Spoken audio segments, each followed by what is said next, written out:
और भक्ति विनोद ठाकुर जो थे वो इसके माध्यम बने इस जगह को दोबारा से पुनरुत्थान करने का। सब लोग भूल गए थे, खो गई थी चीज़ें। बंगाल में जनरली भक्ति विनोद ठाकुर जब आए यहाँ बंगाल में, भक्ति विनोद ठाकुर का ओरिजिनल नेम था केदारनाथ दत्त, और वो यहाँ पे पैदा नहीं हुए थे। बंगाल में एक जगह है, आप बस से कौन आए? सब लोग बस से आए हैं ना? तो बस से जब आए होगे आप, तो बीच में एक जगह पड़ी है, आपको नहीं पता लगा होगा, मगर एक बीच में जगह पड़ी है, उसका नाम था, क्या नाम है वैसे? भक्ति ठाकुर के जन्म स्थान गाँव का उनका गांव चाकदा जगह है, उसके पास उनका गांव है। I just forgot the name मुझे। हाँ, सो वहाँ पे जो जगह है, वो जो उनका गांव है, आई थिंक इट इज हाँ, तो खानाकुल कृष्णनगर के पास ही है। कृष्णनगर है, उसके पास खानाकुल है जगह, वहाँ पे पास में है। वहाँ पे उनका जन्म हुआ, और उनका नाम था सबसे, उनका नाम बचपन में पड़ा था केदारनाथ। उनकी कास्ट थी दत्त। उनके जो दादाजी से बहुत बड़े तांत्रिक थे। बंगाल में तंत्र का और दुर्गा पूजा का बहुत प्रचलन है। अभी भी आपने देखा होगा नहीं, दुर्गा की बहुत सारी मूर्तियाँ पड़ी हुई हैं, दुर्गा पूजा हो रही है। सो यहाँ पर लोग दुर्गा की ज़्यादा पूजा करते थे, वैष्णव कम थे, कृष्ण भगवान का नाम लेना, उनकी भक्ति करना कम थे। चैतन्य महाप्रभु जब आए यहाँ पर, उन्होंने भगवान के, कृष्ण भगवान के नाम का प्रचार किया बहुत। मगर प्रॉब्लम ये हुई कि जब उन्होंने कृष्ण भगवान के नाम का प्रचार किया चैतन्य महाप्रभु ने, somebody has to tell that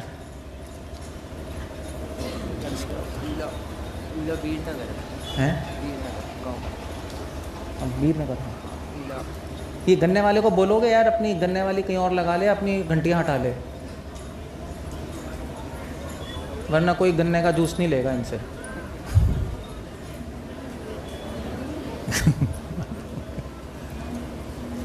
सो चक्कर ये था कि भक्ति ठाकुर के गांव का नाम था वीरनगर। सो वीर यहाँ पे पास में ही है, आप जब रास्ते में आए होगे। तो भक्ति विनोद ठाकुर का नाम भक्ति विनोद नहीं था, उनका नाम केदारनाथ रखा था उनके पापा मम्मी ने। और बचपन से वो बहुत इंटेलिजेंट थे। उनके फादर चले गए, जल्दी डेथ हो गई, उनकी शादी हुई, और शादी के बाद उनकी वाइफ का देहांत हो गया, उनकी दोबारा से विवाह हुआ उनका। बंगाल में था पहले लोग एक मतलब डेथ हो गई तो दूसरी शादी कर लेते, तो कोई बड़ी बात नहीं थी। सो उनकी शादी हुई, और उनके शादी के बाद उन्होंने लॉ किया, और लॉ करने के बाद वो जज बने। उस टाइम जज बनना बहुत बड़ी बात थी, मतलब एजुकेटेड होना ही बहुत बड़ी बात थी, और वो जज बन गए, वो भी ब्रिटिशर्स के अंडर। और भक्ति विनोद ठाकुर इतने इंटेलिजेंट थे कि जितने भी अंग्रेज थे जो जज बने हुए थे, उनको 1 महीना लगता था केस खत्म करने में। जो 1 महीना उनको अंग्रेजों को लगता था, वो भक्ति विनोद ठाकुर को 3 घंटे में ख़त्म कर देते थे। इतने इंटेलिजेंट थे वो। मगर उनका जो स्किल है, उनकी जो इंटेलिजेंस है, वो केवल जज में नहीं थी, केवल लॉ में नहीं थी, उनका इंटरेस्ट नहीं था। वो तो ब्रिटिशर्स के अंडर आ गए थे। वो अंग्रेज़ों के लिए इसलिए काम कर रहे थे क्योंकि उनको लगा कि अगर उनको ये सब कुछ खो गया था, कुछ भी नहीं था। जब भक्ति विनोद ठाकुर आए तो सब खोया हुआ था। कुछ लोग कह रहे थे सुरभि कुंज सब भूल गए थे। इसी के पास आप रोड पे जाओगे, जब आपने देखा नहीं होगा, रोड पे एक बहुत बड़ा पेड़ है, और पेड़ के अंदर देवी हैं। देखा है आपने? तो चल के आए होंगे, आपने देखा होगा। तो लोग यहाँ पे देवी की पूजा करते थे। कृष्ण भगवान सुरभि कुंज सब भूल गए थे। सो भक्ति विनोद ठाकुर आए, उन्होंने कहा कि मुझे दोबारा से स्थापित करना है सब। सुरभि कुंज, मायापुर तक लोग भूल गए थे। लोग समझते थे कि चैतन्य महाप्रभु का जन्म कोला द्वीप में हुआ है। मैंने बताया था कोला द्वीप, गंगा के उस पार जहाँ पे स्टेशन है, लोग समझते थे वहाँ पे हुआ है। मगर अभी जो मायापुर है जहाँ पे हम हैं, वो किसी को नहीं पता था। सो भक्ति विनोद ठाकुर ने सोचा मुझे दोबारा से स्थापित करनी है चीज़ें। और उन्होंने कहा इस दोबारा स्थापित करने के लिए पैसे चाहिए, है ना भाई, मंदिर बनवाने हैं, लोग के सेट करने चीज़ें, लोगों का सपोर्ट भी चाहिए, क्योंकि अगर वो अकेले कुछ करते रहें और सारे लोग उनके अगेंस्ट हों, दुर्गा के पुजारी, शक्ति के पुजारी, ब्राह्मण लोग, तो फिर कैसे कर पाएंगे वो। तो उनका आइडिया था कि वो इसलिए ब्रिटिशर्स के अंदर जज बने, तो पावर आएगी। अब एज अ जज वो कुछ बोलेंगे, कोई मना नहीं कर सकता। सो भक्ति विनोद ठाकुर ने अपने जीवन से सिखाया कि भगवान की सेवा के लिए हमें कुछ भी करने को तैयार हो जाना चाहिए। बल्कि भक्ति विनोद ठाकुर के टाइम ये क्या था आपका, फ्रीडम फाइटिंग मूवमेंट भी चलने वाला था। स्वतंत्र सुभाष चंद्र बोस, भक्ति सिद्धांत शीला प्रभुपाद, ये सब उसी टाइम ऑलमोस्ट आए। उसके बाद तो अंग्रेज़ों के अंडर कौन खुश था? कोई खुश नहीं था। भारतीय तो एंटी थे सब, अंग्रेज़ों को निकालो। अंग्रेज़ लोग, ब्रिटिशर्स बोलते थे ये भारतीयों और कुत्तों को अंदर मत आने दो, इस तरह ट्रीट करते थे। तो सब लोगों ने बोला भक्ति विनोद ठाकुर को कि आप भगवान के भक्त तो अंग्रेज़ों क्या क्यों काम कर रहे हो? ये तो मलेच हैं, हमारी भाषा में इनको क्या बोलते हैं? मलेच। इनके आप तो भक्त हैं, आप तो धर्म पालन करते हैं, आप किताबें भी लिखते हैं हिंदू संस्कृति की, तो इनके अंडर क्यों काम कर रहे हो? भक्ति विनोद ठाकुर ने कहा मुझे उससे कुछ नहीं लेना देना, मैं किसके अंडर हूँ? मुझे महाप्रभु की जो धाम है उसका दोबारा से पुनरुत्थान करना है, दोबारा से भक्ति को स्थापित करना है, जो सब भूल गए हैं। उसके लिए कुछ भी करना पड़े मैं करूँगा। इसको कहते हैं भक्ति। और फिर भक्ति विनोद ठाकुर ने एक इंग्लिश स्कूल भी खोला है। आप जब आ रहे होगे तो बीच में एक बिल्डिंग होगी, आपने नहीं देखी होगी जब बस से आ रहे होगे, भक्ति विनोद ठाकुर इंस्टीट्यूट। और उस टाइम इंग्लिश स्कूल खोलना बहुत बड़ी बात थी। और भक्ति विनोद ठाकुर ने कहा कि सब लोग इंग्लिश सीखें उस टाइम। तो लोगों ने कहा ऐसा क्यों है? तो उन्होंने कहा क्योंकि आगे फ्यूचर में, भविष्य में सब अंग्रेजी बोलेंगे और फिर जो बाहर के लोग भी भारत में आएंगे, और जब भारत में आएंगे तो उनको फिर प्रचार करेंगे और किताबें हम अंग्रेजी में लिखेंगे, तो इसलिए हम लोगों को अंग्रेजी आनी चाहिए। उस टाइम किसी को भी समझ नहीं आया क्या कर रहे हैं, किसी को समझ नहीं आया क्या हो रहा है।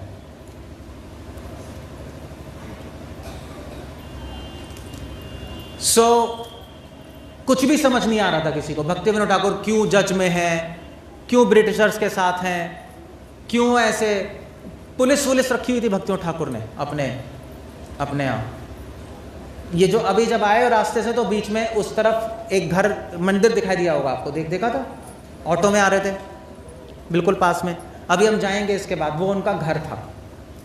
ये उनकी भजन स्थली है। यहाँ पे आके जो रूम है इसके अंदर भजन करते थे, चैंटिंग।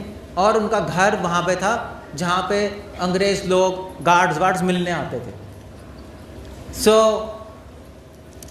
उन्होंने फिर इस प्रकार किया। और जो उनके बेटे थे भक्ति सिद्धांत सरस्वती ठाकुर, उन्होंने भी उनके पच्चिन्नों पे चल के ब्रिटिशर्स को बुलाया मायापुर में। वहाँ जो मंदिर है, अभी जाएंगे हम, जहाँ पे मंदिर है इस्कॉन के पास योगपीठ का मंदिर है, यहाँ पे महाप्रभु का जन्म हुआ है, उसके पास उनका मठ है। वहाँ पे उन्होंने अंग्रेज़ों को बुलाया और अंग्रेज़ों को बुला के उनको मीट खिलाया। कोई मीट खिलाता है भक्त किसी को? किसी को नहीं खिलाता। बल्कि जो मंदिर है, मंदिर के अंदर उनको बुलाया और मंदिर के अंदर अंग्रेज़ों को बोला जूते खोलने की ज़रूरत नहीं, जूते पहन के आए सब लोग अंदर। जूते पहन के कोई आता है तो अपराध है। सारे लोग बोल रहे थे क्या कर रहे हैं भक्ति सिद्धांता, इनके पापा भी बेकार, भक्ति सिद्धांता के गुरु और फादर भक्ति विनोद ठाकुर। उन्होंने कहा ये बाप बेटे ऐसे ही हैं, बेकार के काम करते हैं। अंदर आए, अंदर मंदिर में उन्होंने टेबल लगाई और टेबल पे मीट खिलाया। लोगों ने कहा ये क्या है? दोनों भक्ति सिद्धांता और भक्ति विनोद ठाकुर बहुत रेवोल्यूशनरी थे। उन्होंने हमें दिखाया कि हम सही गलत, शुभ अशुभ से नहीं चलते, हम चलते अनुकूल और प्रतिकूल से। जो भक्ति के लिए अच्छा है, जो भगवान के प्रचार के लिए अच्छा है, हम करते हैं। जो भगवान के प्रचार के लिए, भक्ति के लिए अच्छा नहीं है, हम नहीं करते। चाहे दुनिया को अच्छा लगे, चाहे दुनिया को अच्छा ना लगे, हमें कोई मतलब नहीं। जैसे फॉर एग्जांपल हम लोग पब्लिक में जाते हैं तो हम लोग माला पहन के जाते हैं। आप देखो दिल्ली में मेट्रो में इधर उधर तिलक ला के जाते हैं। किन लोगों को अच्छा लगता है, कुछ लोगों को अच्छा नहीं लगता। मगर हमें क्या मतलब है? हमें देख के एटलीस्ट वो व्यक्ति हरे कृष्णा बोल देता है, चाहे प्रेम से बोले चाहे गुस्से से बोले। कुछ लोग कहते हैं हरे कृष्णा, कुछ लोग कहते हैं ए हरे कृष्णा। ठीक है, हरे कृष्णा तो बोल दिया तुमने, कोई प्रॉब्लम नहीं है। एक्चुअली वो थे दास गदाधर, एक बहुत बड़े डिवोटी थे चैतन्य महाप्रभु, दास गदाधर, गदाधर पंडित से अलग है। उनका घर कैलकाटा के, कैलकाटा हावड़ा गए थे आप लोग, हावड़ा के पास एक गांव है अरियादा ग्राम, वहाँ पे दास गदाधर का घर है और भजन कुटी है। तो वो भी ऐसे ही थे।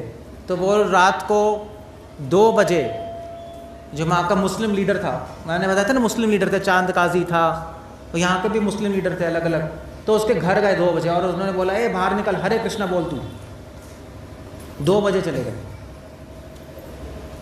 तो 2 बजे चिल्ला रहे हैं, गेट पे खड़े हो गए। चौकीदार ने कहा भाग, कहाँ से पागल आ गया। तो चौकीदार से बोला हरे कृष्णा बुलवाओ उसको, अपने मालिक को। चौकीदार ने कहा सुबह आ जाइयो तू, सुबह बुलवा लेंगे। चिल्लाने लगे, वहाँ पे कीर्तन करने लगे। तो वहाँ से मालिक आ गया, वो फर्स्ट फ्लोर पे, वो छत पे आ गया देखने क्या हो रहा है। तो उसने कहा पागल भाग जाए यहाँ से। पागल ही कहोगे नहीं, 2 बजे कोई आ गया बोलेगा हरे कृष्णा बोल, चिल्ला रहा है सड़क पे। तो दास गदाधर ने कहा अभी हरे कृष्णा बोल, क्योंकि मुझे पता है कि एक बार भगवान का नाम लेने से सारे पाप नष्ट हो जाते हैं। उनको फेथ था, नहीं श्रद्धा थी। तो उस मालिक ने कहा नहीं भाग जा भाग जा, वो पीछे पड़ा हुआ था। तो उसने फाइनली बोला ए तू भाग जा, तो कल बोलूँगा हरे कृष्णा। और जैसे उसने बोला कल बोलूँगा हरे कृष्णा, दास गदाधर नाचने लगे। उन्होंने कहा हरे कृष्णा बोल दिया तुमने, और नाच नाच के चले गए। और दैट्स द आइडिया। ये लोग जो थे भक्ति विनोद ठाकुर, दास गदाधर, ये लोग अलग थे। इनको फेथ था भगवान के नाम पे। भगवान का नाम और भगवान अभिन्न है। एक बार भगवान का नाम लेंगे तो सारे पाप खत्म हो जाते हैं। ये फेथ की बात है। श्रद्धा होगी तो चीज़ें होती हैं, श्रद्धा नहीं होती तो कुछ भी नहीं होता। सो भक्ति विनोद ठाकुर जी ने और भक्ति सरस्वती ठाकुर ने, मैं बता रहा था, ऐसी ऐसी चीज़ें की हैं जो कि हम ना सोच भी सकते हैं करने की और ना शायद हम कर भी पाएंगे। मगर उन्होंने हमें सिखाया, भक्ति विनोद ठाकुर ने, कि जो भी करो इस तरह करो कि भगवान का प्रचार हो, भगवान की भक्ति बढ़े सबकी, नहीं बस इतना है और कुछ नहीं। That's all. सो भक्ति विनोद ठाकुर ने इसलिए कई किताबें लिखी, यहीं पर बैठ के लिखी हैं कई किताबें। जो भी आप आज इस्कॉन देख रहे हो, जो भी शिला प्रभुपाद ने किया है आज, उसका आधार भक्ति विनोद ठाकुर है। आप प्रभुपाद की इतनी सारी किताबें देख रहे हो, नहीं, वो किताब का मटेरियल कहाँ से आया है? आचार्यों की किताब में है, मगर उन आचार्यों की किताब को समझाने वाले मॉडर्न भाषा में भक्ति विनोद ठाकुर थे। भक्ति विनोद ठाकुर के समय सारी किताबें खो गई थी। आपके भागवत जो पढ़ते हो आजकल, भागवतम पढ़ी है सबने? चैतन्य चरितमृता जो पढ़ते हो, भागवत तो फिर भी थी, मगर चैतन्य चरितमृता की कॉपी सारी खो गई थी, कोई भी नहीं थी इधर उधर की, सबने अपने अपने मन से लिखा हुआ था। अपभ्रंश, अपसंप्रदाय की किताबें थी। चैतन्य भागवत थी, वो भी अलग अलग चैतन्य भागवत। आप जगन्नाथपुरी में जाओ, चैतन्य भागवत पूछोगे तो चैतन्य भागवत आपको वहाँ पे पंच सखा जो सहिज्य लोग हैं उनकी किताब मिल जाएगी। ओरिजिनल चैतन्य भागवत खत्म, 4 चैतन्य भागवत मार्केट में, 4-5 चैतन्य चरितमृता, गीता कोई भी नहीं ऑथेंटिक। भक्ति विनोद ठाकुर ने सारी किताबें ढूंढी और ओरिजिनल किताबों को प्रिंट किया। प्रिंट भी किया उन्होंने, क्योंकि पैसे थे ना, जज थे, पावर थी, तो उन्होंने पावर भगवान की सेवा में इस्तेमाल की। प्रिंटिंग कराई। उस टाइम प्रिंटिंग कराना बहुत बड़ी बात थी। मतलब मैं कर रहा हूँ आज से 100 साल पहले वाली बात। प्रिंट कराई, पब्लिश कराई, एडिट कराई और मार्केट में उन्होंने दिया और उन्होंने बोला ये ऑथेंटिक किताब है। कौन लिख रहा है इसको, कौन ट्रांसलेट कर रहा है? भक्ति विनोद ठाकुर। और नीचे ब्रैकेट में क्या लिखा? जज। अब जज की किताब कौन नहीं पढ़ेगा बताओ? अब जब जज हैं वो ब्रिटिशर्स के अंडर, तो सब पढ़ेंगे। भक्ति विनोद ठाकुर ने मैक्सिमम यूज़ किया अपनी पावर को भगवान की सर्विस में।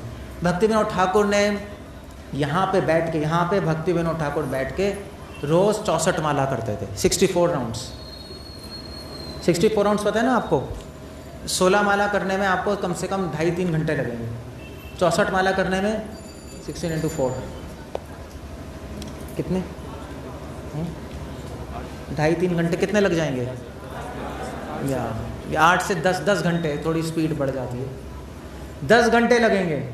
सो जब कब करते थे, जज भी थे, उनके वाइफ थी, 10 बच्चे थे, आई थिंक उनके 10 बच्चे थे, कितने थे सब कुछ, हाँ कुछ ऐसे, कुछ 10-11 बच्चे थे। पहले ऐसी होती थी, क्रिकेट टीम होती थी सबकी, पहले ऐसी होता था, मतलब हमारी मदर के भी, दादाजी के भी 6-6, 7-7 बच्चे थे, 11 बच्चे। और 11 बच्चों को संभालना, जज का काम करना मुश्किल है, ब्रिटिशर्स के अंडर काम बिल्कुल परफेक्ट होना चाहिए। उसके बाद ये सारी कंस्ट्रक्शन भी खुद ही कर रहे थे, वो जो अपना घर बनवाया था खुद कंस्ट्रक्शन ओवरसी करते थे, और फिर 10 घंटे जप करते थे। और वो ही नहीं, भक्ति विनोद ठाकुर टाइम बचा के इन्होंने किताबें भी लिखी, कम से कम 200 से ज़्यादा किताबें लिखी हैं। मैंने किताबें लिखी हैं, मुझे पता है किताब लिखना कितना मुश्किल है। मतलब हमारी किताबें तो चलो चिंटू मिंटू है, मैंने कितनी किताबें लिखी होंगी, 6 किताबें लिखी हैं लोग, 20 साल में 6 किताबें। और भक्ति विनोद ठाकुर ने 20 साल में 100 किताबें लिख दी। कैन इमेजिन, क्या आप कंपैरिजन करके देखो आप। और वो भी हमारी तरह किताब नहीं, हमने तो रिसर्च करके दिमाग ला के लिखी है। भक्ति विनोद ठाकुर की किताबें रिवील्ड हैं, भगवान ने स्वयं ने उनको बताया है कि ये लिखो, क्योंकि वो जो इन्फॉर्मेशन है वो कहीं भी नहीं है। नवदीप महात्म्य में भक्ति विनोद ठाकुर ने लिखा है कि ये वही धाम है जहाँ पे चैतन्य महाप्रभु से मध्वाचार्य मिले, रामानुजाचार्य मिले। इसका प्रमाण क्या है? इसका प्रमाण भक्ति विनोद ठाकुर कह रहे हैं मैं हूँ, शास्त्रों में है ही नहीं, महाप्रभु ने मुझे बताया है। सो भक्ति विनोद ठाकुर की स्वयं प्रिवील्ड कैसे कहेंगे, अपरोक्ष ज्ञान, अपरोक्ष लेवल पे किताबें, 200 किताबें लिखी। अब आप बताओ 10 घंटे जब कब करेंगे? तो उसके लिए भक्ति विनोद ठाकुर सोते नहीं थे, रात को सोते नहीं थे। रात को 10 बजे से लेकर और सुबह के 3-4 बजे तक वो जप करते थे, अपने चैंटिंग करते थे। रात को 10 के मतलब 8 बजे से, तो 10 घंटे हो गए ना, सुबह 8 बजे से अपना 64 माला करते थे। और ये भजन कुटी इसमें, और स्वानंद सुखदा कुछ में भी अपने ऊपर।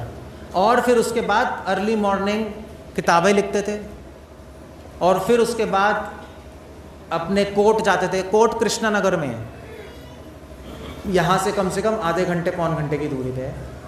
तो मैंने बताया था ब्रिटिशर्स ने उनके लिए रेलवे ट्रैक लगाई थी। रेलवे ट्रैक देखी थी आपने? जाना आप देखना तो इस तरफ रेलवे ट्रैक है। ब्रिटिशर्स ने स्पेशली रेलवे ट्रैक बनाई थी उनके लिए, क्योंकि ब्रिटिशर्स का काम उनके बिना चलता नहीं था। क्यों नहीं चलता था? उसके 2 कारण थे। एक तो भक्ति विनोद ठाकुर काम बहुत स्पीड से करते थे। मैंने बताया कि 3 महीने का केस 3 घंटे में ख़त्म।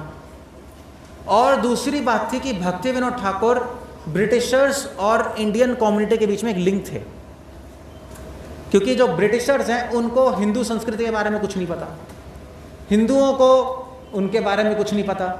भक्ति विनोद ठाकुर ऐसे सूत्र थे जिनको उनके बारे में भी पता है और इनके बारे में भी पता है, इसलिए उनको हटाना पोस्ट से असंभव था ब्रिटिशर्स के लिए। चैतन्य महाप्रभु ने ऐसा अरेंजमेंट किया था कि भक्ति विनोद ठाकुर को उस पोजीशन पे ले आए।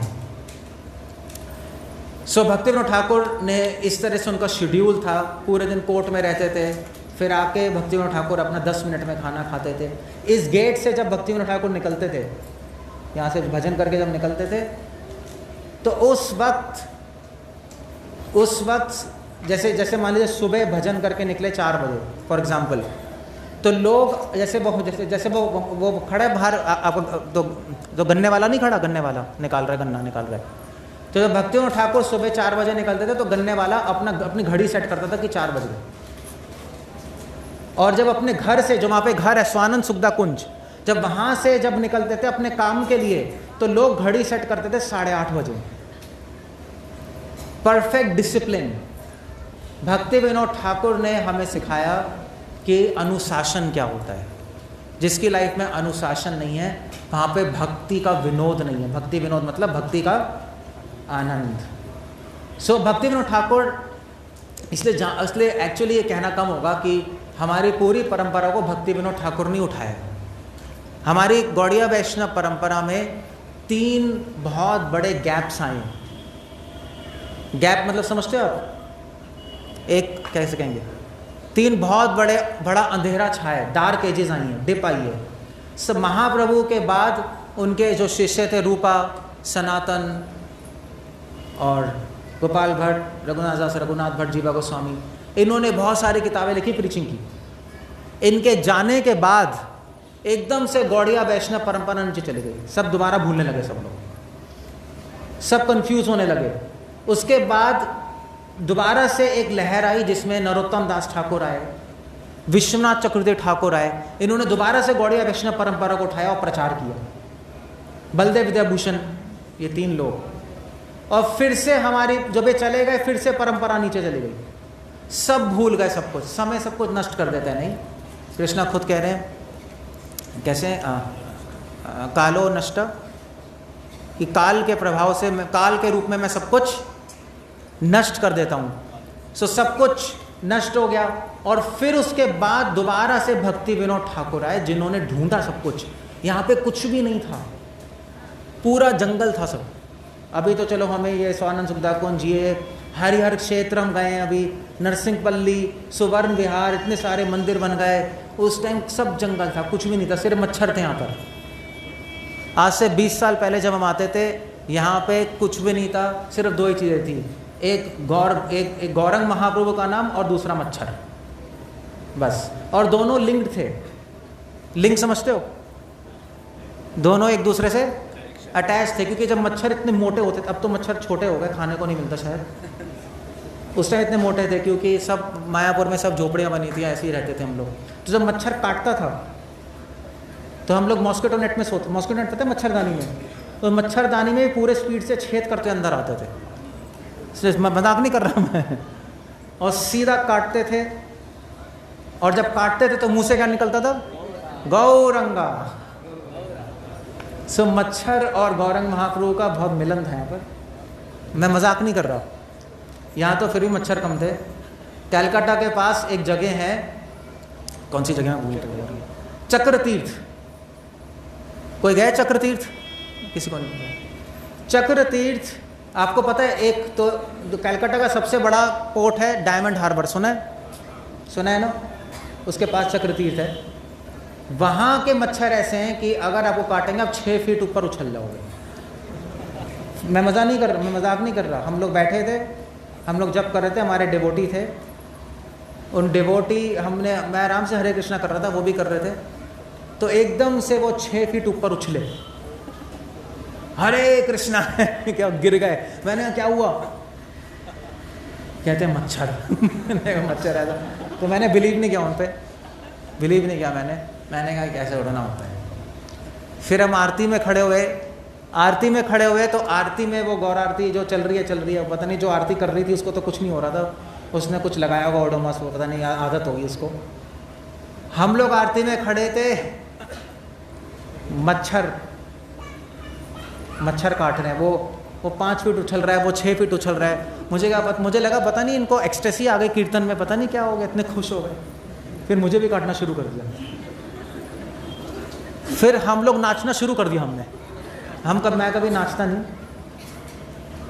मगर मैं भी नाचेंगे नहीं। मैंने कहा भागने से अच्छा यहाँ से तो नाचना शुरू कर दो, मच्छर काट रहे। तो यहाँ पे मच्छरों का फ़ायदा है, जो नाचेगा नहीं मच्छर यहाँ पे उसको नचा देंगे, ये लिंक है यहाँ पे नचाएंगे मच्छर, आपको नाचना पड़ेगा। हम नाचने लगे, मगर प्रॉब्लम ये हो गई कि मच्छर इतने ज़्यादा काटने लगे कि हमारे एक डिवोटी, मैं तो नाच रहा था, वो भी नाच रहे थे सब इधर उधर।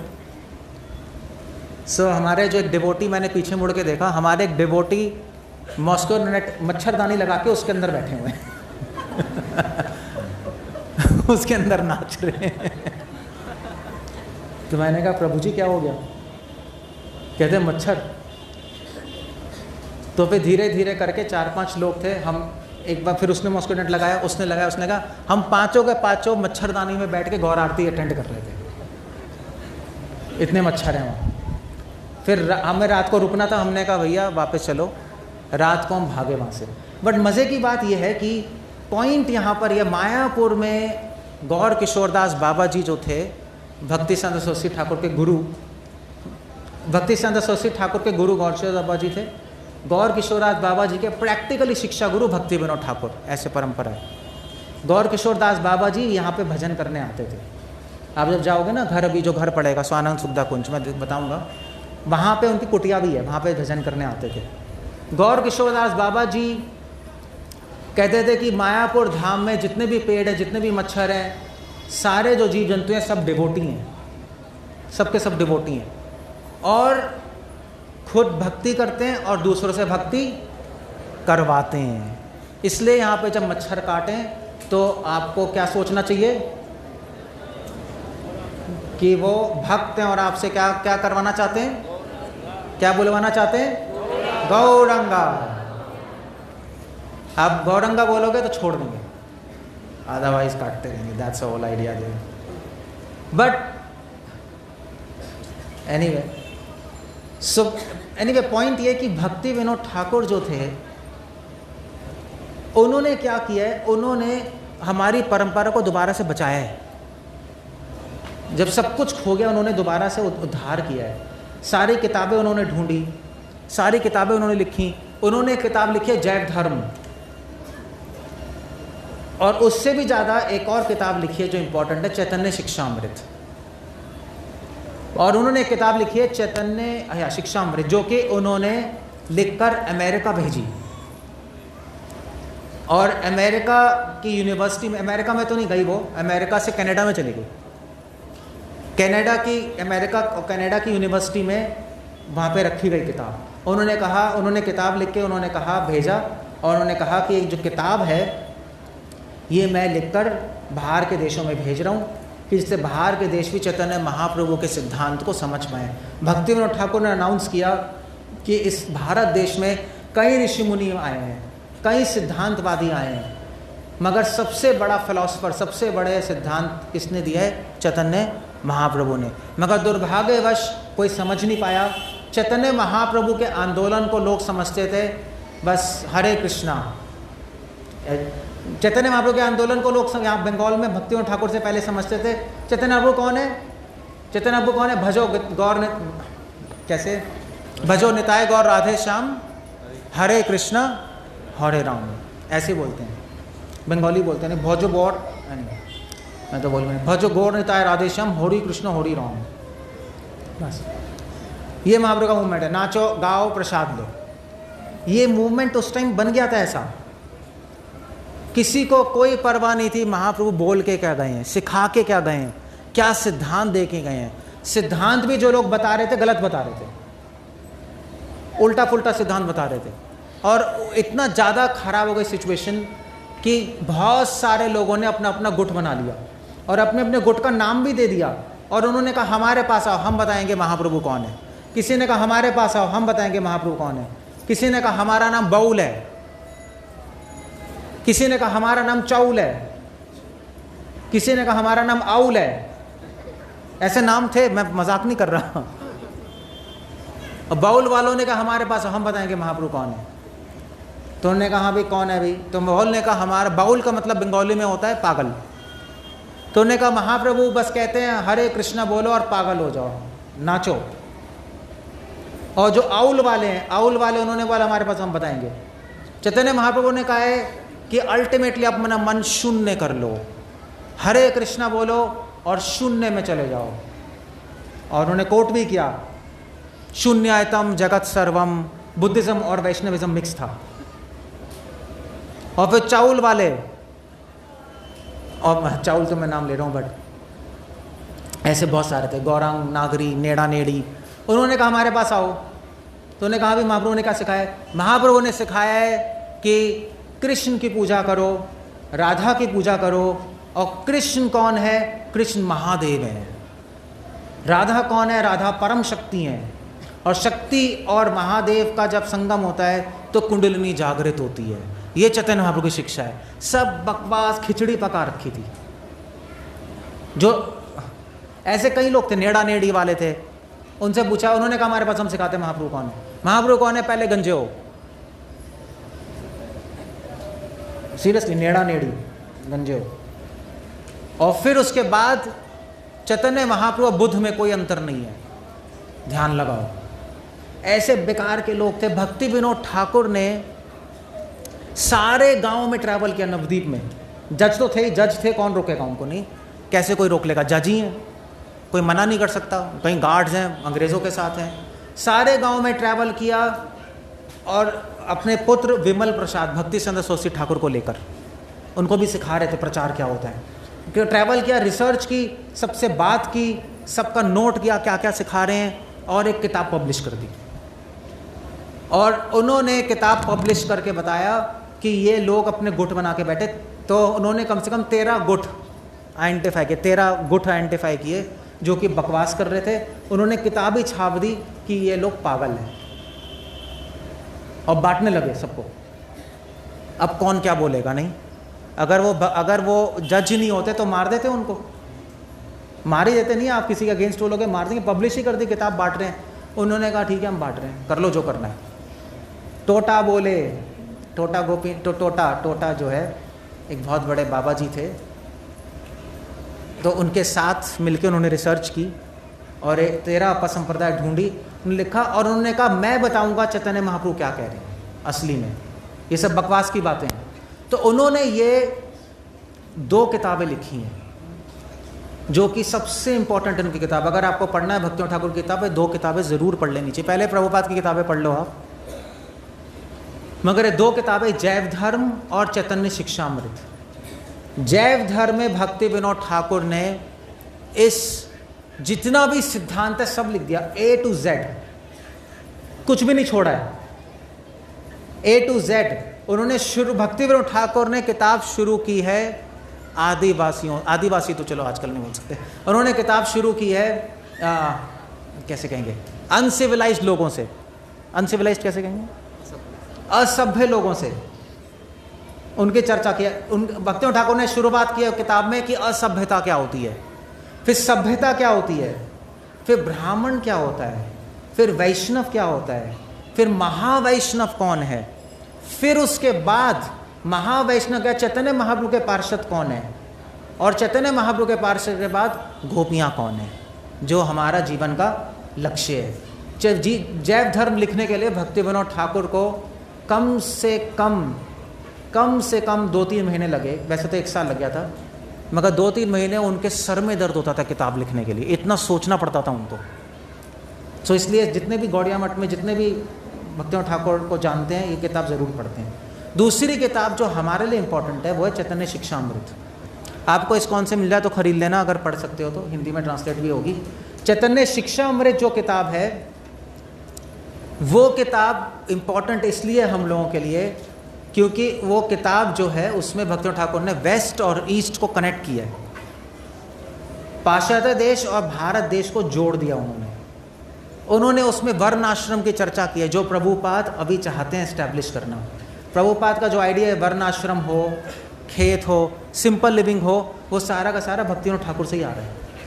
और उन्होंने उसमें वेस्टर्न लैंग्वेज में हमारी फिलॉसफी सारी की सारी समझाई हुई है। बहुत बड़ी कंट्रीब्यूशन है उनकी। ये जो 2 किताबें हैं इसके आधार पर ही पूरी गौड़िया वैष्णव परंपरा चल रही है। और उसके बाद भक्ति ठाकुर ने किताबें नहीं लिखी सिर्फ, उन्होंने कई सॉन्ग्स भी लिखे हैं, कई कविता भी लिखी हैं, पोएट भी थे। उन्होंने बहुत सारे सॉन्ग्स लिखे हैं, जैसे उन्होंने शरणागति किताब लिखी है, गीतावली लिखी है, और कौन सी है, हाँ पद्यावली, कल्याण कल्पतरु लिखा है, कई सॉन्ग्स लिखे हैं।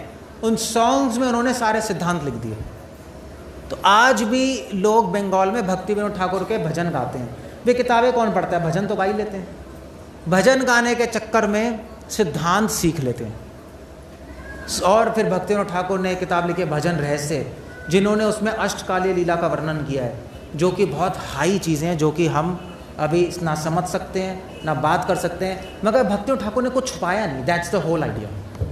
कुछ छुपाया नहीं, भक्ति विनोद ठाकुर ने सब कुछ दे दिया हमें। अब वो बात है कि हम अधिकार के हिसाब से कितना पढ़ पाएँ, कितना समझ पाएँ, वो बात अलग है।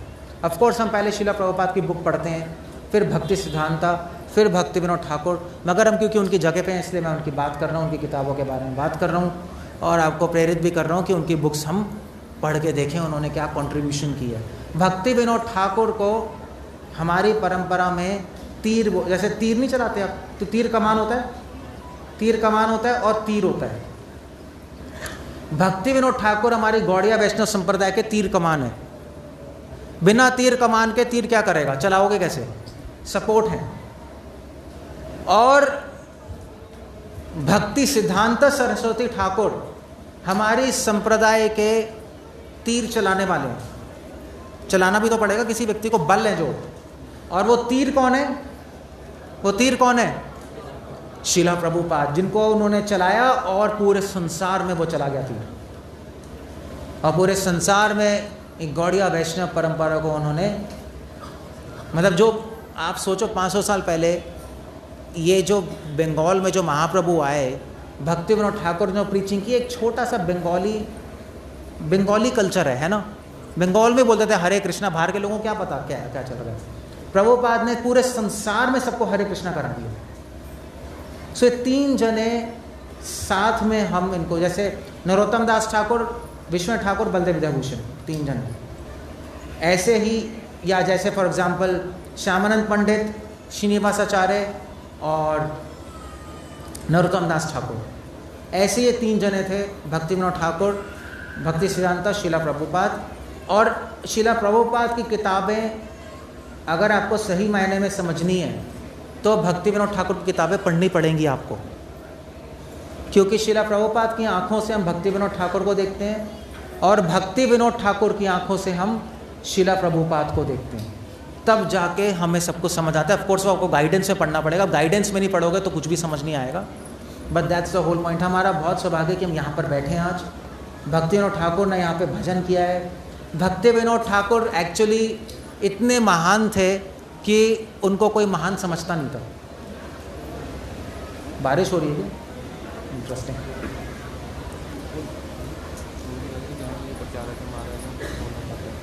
ठीक है, एक सेकंड, अभी रुक जाओ, 1 मिनट रुक जाओ।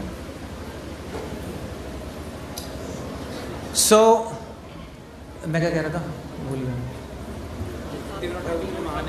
भक्ति विनोद ठाकुर इतने महान है कि भक्ति विनोद ठाकुर के बारे में किसी को पता ही नहीं लगा। बहुत लोग भक्ति विनोद ठाकुर को महान इसलिए समझते थे क्योंकि जज थे बस, और बहुत एजुकेटेड और रिच। बहुत लोग भक्ति विनोद ठाकुर को इसलिए महान समझते थे क्योंकि नवद्वीप धाम मंडल में कुछ जो जितने भी जगह थी उनका वो उद्धार कर रहे थे, मंदिर बना रहे थे, कंस्ट्रक्शन करा, ठीक है चलो अच्छा है, अच्छे व्यक्ति, वह इतना ही था। भक्ति विनोद ठाकुर को असली में कोई समझ ही नहीं पाया, ना देख पाया। भक्ति विनोद ठाकुर के जो बेटे थे भक्ति सिद्धांत सरस्वती ठाकुर, उन्होंने अपने लेक्चर में बोला था केवल एक ही व्यक्ति भक्ति विनोद ठाकुर को समझ पाया, वो है मैं। और उनके दोस्त भक्ति विनोद ठाकुर के बचपन के दोस्त आए और उनके भक्ति विनोद ठाकुर के पुत्र भक्ति सिद्धांत सरस्वती ठाकुर से मिले और उन्होंने कहा कि देखो भी तुम्हारे पापा का मैं बचपन का दोस्त हूँ और हम बहुत बातें करते थे। भक्ति सिद्धांत सरस्वती ठाकुर ने कहा कि आप मेरे पापा से, आप मेरे बाबा कहते हैं, आप मैंने बाबा से ना मिले हो ना कभी उनको देखा है। तो उन्होंने कहा क्या कर रहे हो, मैं तो उनके साथ बैठा हूँ, तुम बचपन में देखते ही थे मुझे। उन्होंने कहा कि आप अंधे हो, क्योंकि आपने भक्ति विनोद ठाकुर को नहीं देखा, आपने जज को देख लिया, क्योंकि आप उनके मेन कंट्रीब्यूशन समझ ही नहीं पाए। भक्ति विनोद ठाकुर मतलब उनकी फैमिली वाले भी उनको पहचान नहीं पाए।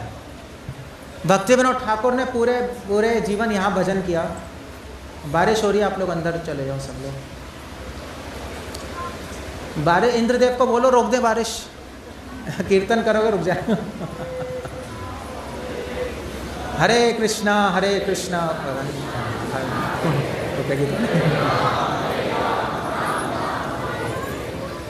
चलो कोई नहीं। मैं क्या कह रहा था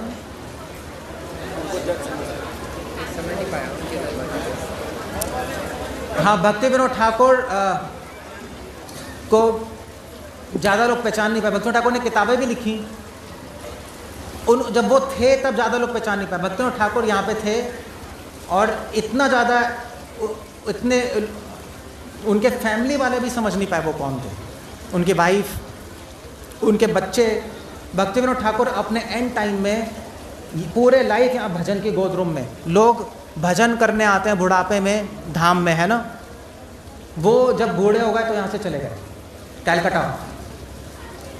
कैलकाटा जो कि नर्क था, आज भी नर्क है, उस टाइम भी नर्क था, माया नगरी।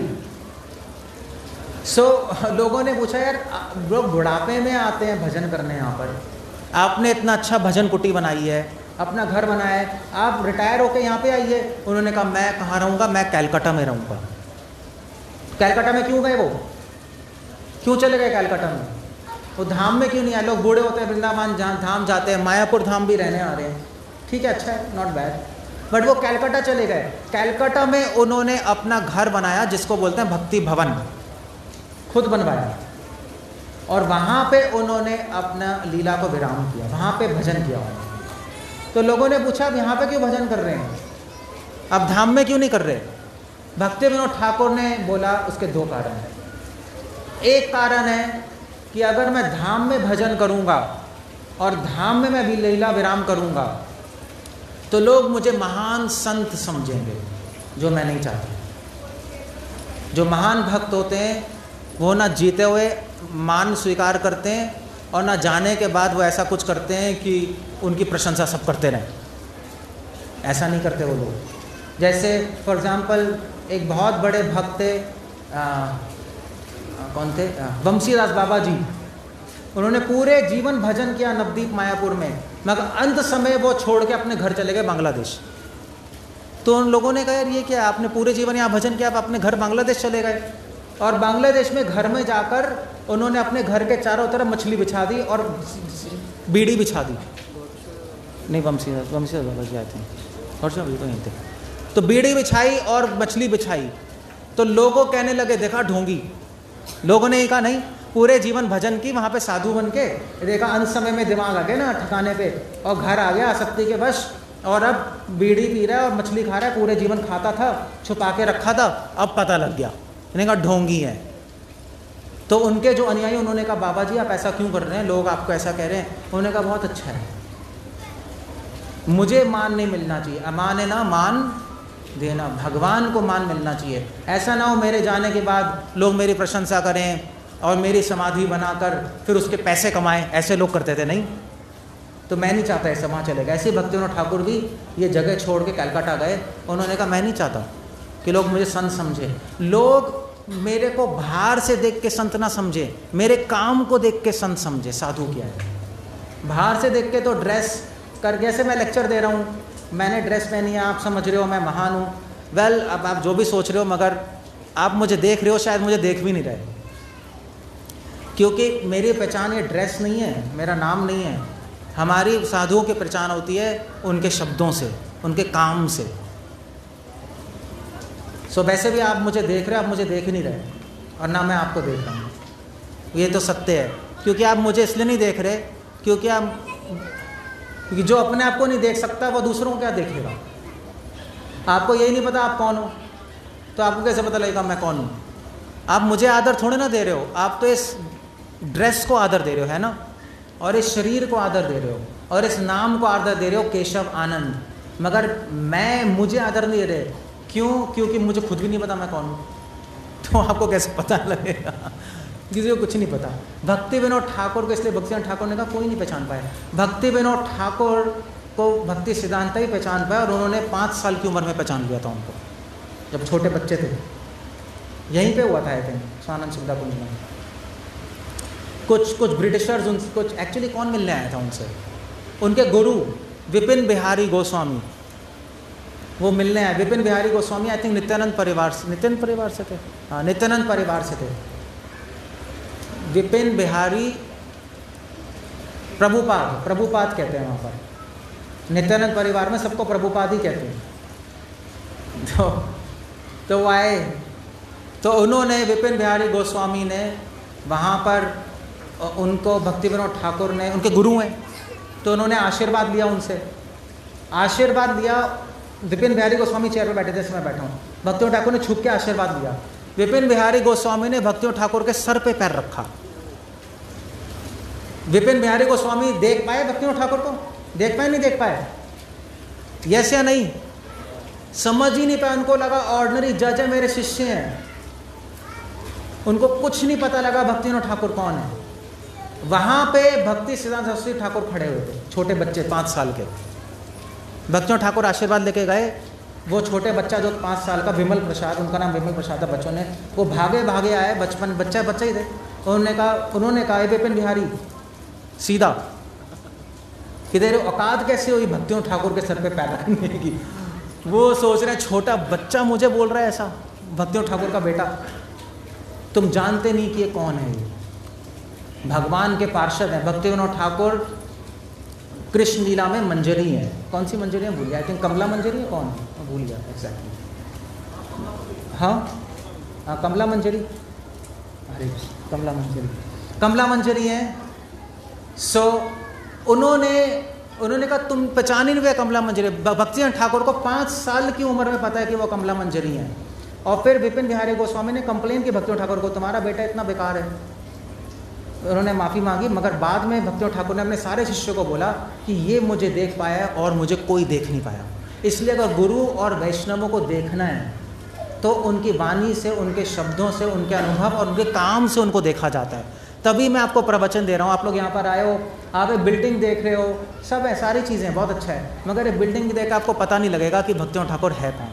मगर ये ज़रूरत है चीज़ें मंदिरों की, जिससे आप आओ यहाँ बैठो सुनो, मगर आपको पता लगेगा जब हम बताएंगे एग्जैक्टली वो कौन है। वो भक्ति विनोद ठाकुर नहीं होते तो गौड़िया वैष्णव संप्रदाय नहीं होती। भक्ति विनोद ठाकुर ने एक प्लेटफॉर्म तैयार किया, उस प्लेटफॉर्म को यूज़ करके भक्ति सरस्वती ठाकुर ने पूरे भारत में प्रचार किया, और उसी प्लेटफॉर्म को यूज़ करके शिला प्रभुपाद ने पूरे ब्रह्मांड में, पूरे संसार में इस धारा को प्रभावित किया। इसलिए कई लोग ऐसा भी बोलते हैं कि भक्ति विनोद ठाकुर, इनफैक्ट भक्ति विनोद ठाकुर इतने इंपॉर्टेंट है कि जो योगपीठ है वो भी उन्होंने ढूंढा है। यहाँ पे ये जो सुरभि कुंज है और साथ में जो घर है उनका स्वानंद सुखदा कुंज, वहाँ पे भक्ति विनोद ठाकुर छत पे बैठ के उन्होंने गंगा के जलांगी के उस पार देखा, और उस पार उन्होंने देखा एक भव्य मंदिर को देखा जो आज योगपीठ है। उन्होंने उसी टाइम प्रेडिक्शन कर दिया कि एक बहुत बड़ा मंदिर आने वाला है महाप्रभु के जन्मस्थली पे, जो कि जिसको योगपीठ कहेंगे। और उसके बाद भक्ति ठाकुर वहाँ पे गए भी, उन्होंने वो जगह ढूंढी जो आज जो आप देख रहे हो योगपीठ, मतलब जहाँ पे महाप्रभु का जन्म हुआ है, वो पहले नहीं थी। पहले योग महाप्रभु के जन्मस्थली गंगा के उस पार था, कोला द्वीप में। मगर भक्ति ठाकुर ने अपने समाधि में वहाँ से देखा कि वहाँ पे लाइट आ रही है बहुत दूर से, यहाँ पे खड़े होके। उनको विश्वास नहीं हो कि वो सही देख रहे हैं, उनको लगा कि वो भ्रम हो रहा है। महान भक्त ऐसे होते हैं, महान भक्त कभी विश्वास नहीं करते जो उनको दिखाई दे रहा है वो सत्य है। वो दीनता में सोचते हैं हो सकता है मेरा भ्रम हो।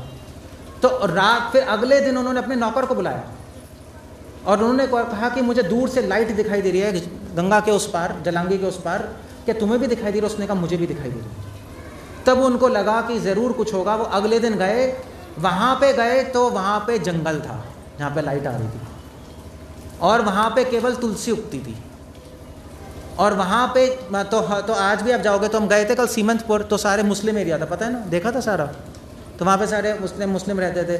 तो वो लैंड पूरी खाली थी, किसी ने भी उस लैंड को एक्वायर नहीं किया। जैसे लोग हड़प लेते हैं लैंड को, किसी ने नहीं किया, क्योंकि कोई भी वहाँ पे कुछ भी बोता था वहाँ पर, केवल तुलसी निकलती थी। चावल बोगे तुलसी निकलेगी, चना बोगे तुलसी निकलेगी। सब ने कहा बेकार भूमि है, नॉनसेंस है, यहाँ तुलसी उगती है। अब जो मुस्लिम हैं उनको क्या लेना देना तुलसी से, वो कह रहे हैं बकवास है, सब ने छोड़ा हुआ था। सो भक्ति विनोद ठाकुर गए और उन्होंने कहा यही जगह है, और उनको लगा कि तुलसी उग रही है क्योंकि चैतन्य महाप्रभु का जन्म हुआ है। फिर उन्होंने वहाँ पे योगपीठ, एक मंदिर की स्थापना की, और उस मंदिर का इंचार्ज जो है वो उन्होंने भक्ति सिद्धांत सरस्वती ठाकुर को रखा। एक्चुअली क्या हुआ था कि उन्होंने मंदिर बनवाना था उनको यहाँ पर बहुत बड़ा, महाप्रभु के जन्म स्थान पे। जज थे तो उनको कोई रोकने वाला भी नहीं था। उन्होंने सारे रिसर्च करके सारे मैप ढूंढे, ब्रिटिशर्स के ज़माने से मैप से प्रमाणित किया कि महाप्रभु का जन्म यहीं हुआ है, और फिर उन्होंने मंदिर बनवाने की कोशिश की। मगर मंदिर जब बनवाना था तो वो उस टाइम बहुत इन्वॉल्व थे जज में। उस टाइम वो जगन्नाथपुरी में पोस्टेड थे जज के रूप में।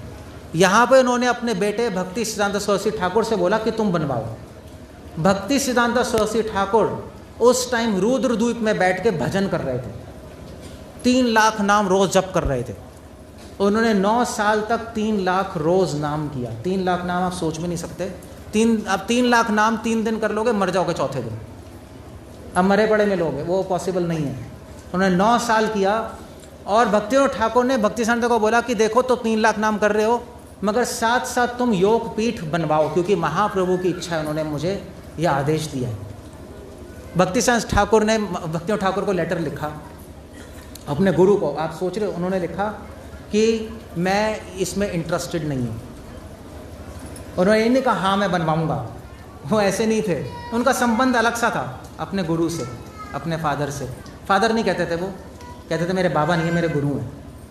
भक्ति सिद्धांत ठाकुर कहते थे जो भक्तिविनोद ठाकुर को अपना बाबा कहेगा, तो वो कम से कम 11-12 बच्चे थे नहीं, तो अपने लोग कहते थे जो भक्तिविनोद ठाकुर को बाबा कहेगा उसके भजन में बाधा आ जाएगी। वो कहते थे बाबा नहीं, ये नित्य पार्षद हैं महाप्रभु के। मैंने बताया था कृष्ण लीला में कमला मंजरी हैं और महाप्रभु की लीला में जहानवी देवी के असिस्टेंट हैं, दोनों लीला में साइमल्टेनियसली है। तो वहाँ पे उन्होंने बोला तुम बनवाओ। भक्तिसिद्धांत ने कहा कि नहीं मैं इंटरेस्टेड नहीं हूँ बनवाने में, अपना भजन करूँगा। भक्तिविनोद ठाकुर ने उनको लेटर लिखा वापस कि ओ भक्ति सिद्धांत सरस्वती ठाकुर, तुम अब मायावादी बन गए हो, क्योंकि तुम्हें भगवान के रूप की सेवा करना अच्छा नहीं लगता, तुम शायद निराकारवादी बन गए हो। भक्ति सिद्धांत ने कहा ओ अब ऐसा लेटर आ गया तो मुझे सेवा करनी पड़ेगी। वो ही वाज जस्ट, कोई आंसर नहीं था। तो उन्होंने पूरा मैनेजमेंट संभाला योगपीठ का, योगपीठ बनवाया। मगर मैं बता रहा था आपको ये कि भक्तिविनोद ठाकुर को कोई पहचान नहीं पाया उनके समय में, रैली में उनको कोई समझ नहीं पाया। उनके दोस्त, उनके शिष्य भी उनको समझ नहीं पाए पूरी तरह, केवल भक्ति सिद्धांत सरस्वती ठाकुर समझे थे। और शिला प्रभुपाद ने भक्ति सिद्धांत सरस्वती ठाकुर के लिए भी कहा था। शिला प्रभुपाद से पूछा कि भक्ति सिद्धांत सरस्वती ठाकुर को कौन समझा? प्रभुपाद ने बोला केवल मैं ही समझ पाया और मेरे कुछ गुरु भाई समझ पाए, दुनिया में कोई नहीं समझ पाया उनको, क्योंकि वो ही समझे भक्ति सिद्धांत को जिन्होंने उनकी शिक्षाएं पालन की, वो ही समझे भक्तिविनोद ठाकुर को जिन्होंने भक्तिविनोद ठाकुर की शिक्षाएं अपने जीवन में पालन की। सो भक्तिविनोद ठाकुर को कोई समझ नहीं पाया। इतना नहीं समझ पाया कि भक्तिविनोद ठाकुर, मैंने बताया था, मैं बता रहा था ना कि यहाँ से छोड़ के कहाँ चले गए थे, कैलकाटा भजन करने गए। उसका एक कारण था कि वो अपने आप को महान नहीं कहना चाहते थे। दूसरा कारण था, उन्होंने कहा कि मैं नर्क में जाके भजन करूँगा, महाप्रभु के सबसे बड़ी सेवा ये होगी। कैलकाटा उस टाइम सबसे एडवांस, मतलब कैलकाटा उस टाइम दिल्ली था नहीं, प्रैक्टिकली भारत की राजधानी कैलकाटा था। सारे ब्रिटिश ऑफिस कैलकाटा में ही थे, दिल्ली में तो बाद में गए हैं। सो जहाँ पे मलेच्छ लोग हैं, जहाँ पे एडवांसमेंट है, वहीं नर्क है और क्या है। सो नर्क, तो उन्होंने कहा मैं वहीं जाके भजन करूँगा, नर्क में मंदिर बनाऊँगा, नर्क में भजन करूँगा कि जिससे महाप्रभु की कृपा वहाँ पर आए। अगर मैं यहाँ पे भजन करता रहूँगा तो महाप्रभु की कृपा वहाँ पे नहीं जाएगी। चैतन्य महाप्रभु की कृपा किसी माध्यम से ही जाती है। तो महाप्रभु कहेंगे मेरा भक्त वहाँ पे भजन कर रहा है, मेरा भक्त वहाँ पे भजन कर रहा है, महाप्रभु का ध्यान कैलकाटा पे जाएगा, कैलकाटा पे जाएगा तो कैलकाटा के जीवों पे जाएगा, कैलकाटा के जीवों पे जाएगा तो उनका उद्धार होगा। भक्तिविनोद ठाकुर यहाँ पे रहते तो यहाँ पे ध्यान आता, फिर वहाँ पे ध्यान जाता नहीं, वहाँ पे उन जीवों का उद्धार कैसे होता है, इसलिए वहाँ पे चले गए। मगर मज़े की बात ये हुई कि मैंने बताया भक्तिविनोद ठाकुर यहाँ पे मंदिर बनवा रहे थे, मठ, और भक्तिविनोद ठाकुर वहाँ पे थे। भक्तिविनोद ठाकुर बहुत बूढ़े हो गए थे और उन्होंने अपना लीला विराम कर दी वहाँ। लीला विराम मतलब अपना शरीर छोड़ दिया, ऐसे हम बोलते नहीं, अपनी लीला विराम कर दी उन्होंने। या वहाँ से उनके बच्चों ने टेलीग्राम भेजा भक्ति सिद्धांत को कि भक्तिविनोद ठाकुर चले गए, धाम चले गए। मगर यहाँ से वहाँ जाने में बहुत प्रॉब्लम थी उस टाइम, क्योंकि ट्रेन नहीं थी, ट्रेन एक ही थी, बहुत मुश्किल से चलती थी, वो भी ब्रिटिशर चलाते थे स्पेशल कहने पे। सब लोग बोट से जाते थे, गंगा पार करके, ना पुल थे, टाइम लगता था बहुत। तो उस टाइम लाइट भी गई हुई थी यहाँ पे मायापुर में, टेलीग्राम भी आना मुश्किल था, उनको टेलीग्राम मिला नहीं, यहाँ पर लेट मिला। तब तक उनके बच्चों ने भक्तिविनोद ठाकुर को चिता पे लगाकर जला दिया। अब आप सोचिए, जो भी महान वैष्णव होते हैं उनको जलाया नहीं जाता, समझे? क्या कर रखा है उनका? समाधि बनाती है। भक्तिविनोद ठाकुर की समाधि है ही नहीं, क्योंकि उनको जला दिया। वो पहचान ही नहीं पाए भक्तिविनोद ठाकुर एक महान वैष्णव है। उनके लिए भक्तिविनोद ठाकुर उनके कौन थे? बाबा थे। इनफैक्ट एक बार भक्तिविनोद ठाकुर की वाइफ और उनके बच्चे यहाँ से बोट लेकर कोला द्वीप गए, गंगा के उस पार कोला द्वीप। वहाँ पे गए किससे मिलने? गौर किशोर दास बाबा जी से मिलने और जगन्नाथ दास बाबा जी से मिलने, उनके बच्चे और पत्नी, कि आप हमें आशीर्वाद दीजिए, हम भक्ति में आगे बढ़ें। तो उन्होंने बोला कि भैया जल्दी भाग जाओ यहाँ से, क्योंकि तुम्हारे घर में ही महान वैष्णव बैठा है जो तुम पहचान नहीं पा रहे, और तुम उसको छोड़ के हमारे पास आ रहे हो, तुम भी अपराध में फंसोगे, मुझे भी अपराध में फंसाओगे, और जाके उनके पास उनकी शरण लो। मगर उनको समझ के आना था, क्योंकि आप भक्तिनाथ ठाकुर की फ़ोटो देखोगे आपको बहुत ऑर्डिनरी लगेंगे। आप भक्ति शांता श्री ठाकुर की फ़ोटो देखोगे आपको बिल्कुल आप फ़ोटो देखना, बिल्कुल लंबे चौड़े 6 फीट के साधु भक्तिनाथ ठाकुर सूट बूट में बैठे हैं, ऑर्डिनरी, ऐसे फिजिक्स से भी कोई स्मार्ट नहीं थे। भक्तिनाथ ठाकुर ने अपने बारे में खुद लिखा है, उसको बोलते हैं ऑटोबायोग्राफी, स्वलिखित जीवनी। और उसमें भक्ति विनोद ठाकुर ने अपने जीवन में लिखा है कि मैं शुरू से बहुत कुरूप था, ब्यूटीफुल नहीं थे। उनको लोग गांव में, वीरनगर में और आई थिंक उड़ीसा में भी उनका था, उनको लोग बोलते थे भालू बाबा, क्योंकि उनके बाल बहुत थे, तो उनको भालू बाबा बोलते थे लोग। मतलब मैं बता रहा हूँ भक्तिनाथ ठाकुर को कोई ये नहीं बोलता था कि महाभागवत है। उनके समय कोई नहीं बोलता था महाभागवत। सो भालू बाबा हैं, ठीक है, कुछ कर रहे हैं, ठीक है, जो भी है, हरे कृष्ण। सो उन्होंने क्या किया, भक्तिनाथ ठाकुर को उन्होंने चिता जला दी। यहाँ पे भक्ति सिद्धांत सरस्वती ठाकुर को जब टेलीग्राम आया तब तक चिता जल चुकी थी, और जब चिता जल गई, जब वो यहाँ से पहुँचे वहाँ तक, जब तक वहाँ पहुँचे तब तक उन्होंने चिता जला चुके थे। उनको बहुत दुख हुआ कि तुमने महान वैष्णवों के साथ उनकी चिता जला दी, समाधि बनानी थी, और उनको बहुत दुख, उन्होंने परिक्रमा की, वापस आ गए। आज भक्तिनाथ ठाकुर केवल पुष्प समाधि, वो फूल माला पहनाते हैं ना, जब एंड में फूल लेके आए, उन्होंने पुष्प समाधि बनाई। पुष्प समाधि भी गलत बन गई। योग पीठ पे जो उन्होंने समाधि बनाई है, पुष्प समाधि, वो जो समाधि बनाई है वो उन्होंने गेट के पास बना दी है। भक्ति सिद्धांत ठाकुर बहुत दुखी हुए, उन्होंने कहा कि तुमने गेट के पास समाधि बना दी, जैसे चौकीदार गेट के पास खड़े होते हैं, ऐसे तुमने महान वैष्णव को गेट के पास बना दिया। समाधि अंदर होनी चाहिए, नहीं अंदर जाएंगे, फिर अंदर एक मंदिर होगा, फिर उन्होंने गेट के पास बना दी उनको। उन्होंने कहा कि तब उन्होंने कहा कि कोई पहचान नहीं पाया इस संसार में भक्ति विनोद ठाकुर कौन है, सिर्फ भक्ति सिद्धांत श्री ठाकुर समझ पाए, क्योंकि भक्ति सिद्धांत ठाकुर उनकी किताब पढ़ ही नहीं रहे थे, उनकी किताब प्रिंट भी कर रहे थे और एडिट भी वही कर रहे थे, सब कुछ वही करते थे। बल्कि भक्ति सिद्धांत ठाकुर ने कोई किताब लिखी नहीं, सिर्फ 2-3 कमेंट्रीज लिखी हैं उन्होंने। चैतन्य भागवत पे कमेंट्री लिखी है उन्होंने, और आई थिंक दैट्स इट। और एक सॉन्ग लिखा है वैष्णव के, बस सॉन्ग लिखा है, चैतन्य भागवत पे कमेंट्री लिखी है, दैट्स इट। बस 2 ही चीज़ें लिखी हैं, और कुछ किताबें नहीं लिखी। लोगों ने किताबें क्यों नहीं लिख रहे, तो उन्होंने कहा मेरा कर्तव्य है भक्ति विनोद ठाकुर की किताबों को इस ब्रह्मांड में पब्लिश करना और उसको फैलाना, मेरा कर्तव्य यही है। अगर मैं किताबें लिखूँगा तो वो मेरी सेवा नहीं है। मेरे गुरु ने, भक्ति विनोद ठाकुर ने सेवा दी है कि मैं इनको पब्लिश करूं, इनको पढ़ के, इनसे समझ के मैगजीन्स छापूं। और उन्होंने स्पेशल जो मैगजीन्स छाप रहे थे, तो कम से कम 7-8 मैगजीन छाप रहे थे, ओडिया में, बंगाली में, हिंदी में, और उसमें भक्ति विनोद ठाकुर के आर्टिकल्स प्रिंट करते थे। So he was a true disciple of Bhakti Vinod Thakur. सो इस तरह से हम लोग आज यहाँ सुरभि कुंज में हैं, भक्ति विनोद ठाकुर की जगह पे। यहाँ पे आना ज़रूरी था, क्योंकि यहाँ पे आए बिना गोद्रुम द्वीप आने का कोई मतलब ही नहीं है, क्योंकि भक्ति विनोद ठाकुर की आँखों से अगर हम चैतन्य महाप्रभु के धाम को नहीं देखेंगे तो कुछ नज़र नहीं आएगा। बहुत सारे लोग जीवा गोस्वामी, रूपा गोस्वामी सबको पढ़ते हैं, मगर ना वृंदावन के बारे में कुछ समझ पाते हैं, ना नवद्वीप धाम के बारे में। हम लोग भक्ति विनोद ठाकुर, भक्ति सिद्धांत श्रील प्रभुपाद की आँखों से देखते हैं तो हमें समझ आती हैं चीज़ें। सो हम यहाँ पर भक्ति विनोद ठाकुर से प्रार्थना करें, उनसे आशीर्वाद लें कि वो भी हमें, हम सबको, मैं आपके लिए प्रार्थना करूँगा कि वो आप सबको आशीर्वाद दें कि आप भी चैतन्य महाप्रभु का सिद्धांत समझ पाओ। आजकल जो भक्ति विनोद ठाकुर का टाइम हुआ था, आज भी वही हो रहा है, ध्यान रखना।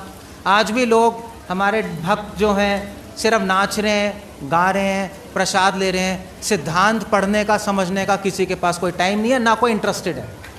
आज भी ऐसे ही हो रहा है। आज भी लोग जो भक्ति विनोद ठाकुर के टाइम हो रहा था, जो भक्ति विनोद ठाकुर के टाइम हो रहा था, वही आज हो रहा है।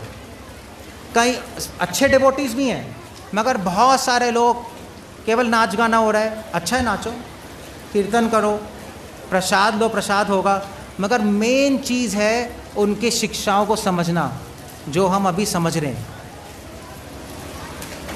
अगर आप हमसे जुड़े हो, अगर आप मेरे साथ आए हो यहाँ पर, तो एटलीस्ट मैं आशा करता हूँ कि आप लोगों को कुछ सिद्धांत पता होना चाहिए और भक्तियों ठाकुर की शिक्षाएं पता होनी चाहिए, श्रील प्रभुपाद की शिक्षाएं पता होनी चाहिए। शिक्षाएं नहीं पता तो फिर जिस चीज़ के विरोध भक्ति विनोद ठाकुर लड़े हैं, इन नाच गाने के अगेंस्ट, केवल नाच गाना, और ये जो सहजापंथी है जिसके अगेंस्ट लड़े हैं, ओह हरे कृष्ण, जिसके अगेंस्ट भक्ति साहब ठाकुर लड़े हैं, वो अगर हम दोबारा शुरू कर देंगे तो उसका कोई भी मतलब फिर रह नहीं जाएगा। So thank you very much, आप लोग सब यहाँ पर आए हैं।